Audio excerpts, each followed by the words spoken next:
s'appellera Jules César. Mais pour l'instant, personne ne le connaît. La légende raconte qu'au 1er siècle avant notre ère, un jeune Romain parcourt la mer Égée pour se rendre à Rhodes. Il est pour l'instant inconnu au bataillon, mais plein d'ambition.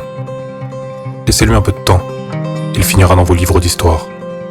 Pour l'instant, il vogue sur cette mer que tant redoutent. Pas lui. Et il a tort, parce que le pire est sur le point de se produire. Les passagers sont pris de panique en observant l'horizon, et certains se résolvent même à l'idée que leur vie touche à leur fin. Oui, ce sont des pirates, la terreur des mers, des bandits sans foi ni loi que rien n'effraie.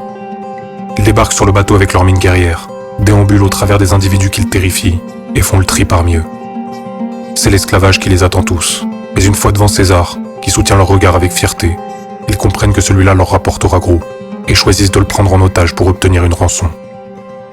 20 talents d'argent, dit l'un des pirates en fixant le jeune Romain.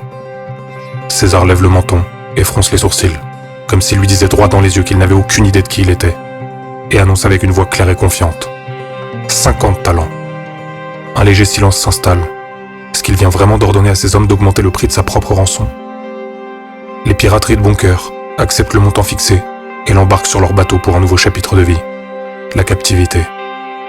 Peut se dire alors que vivre au sein d'une communauté de hors-la-loi oriente le jeune Romain vers plus d'humilité. Pas du tout.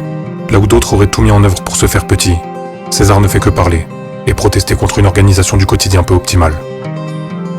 Au bout de quelques jours seulement, c'est comme s'il avait toujours été là. Il participe au jeu et organise le maintien de l'ordre dans leurs repères.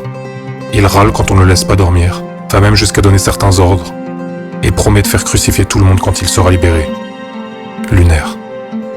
Pourtant, ses ravisseurs continuent de lui trouver cet humour fin et arrogant qu'ils apprécient beaucoup.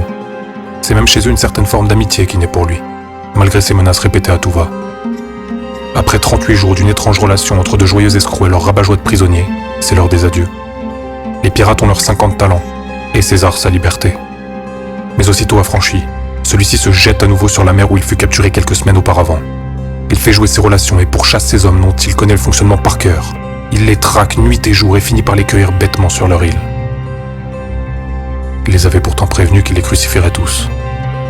Mais ils n'ont pas écouté.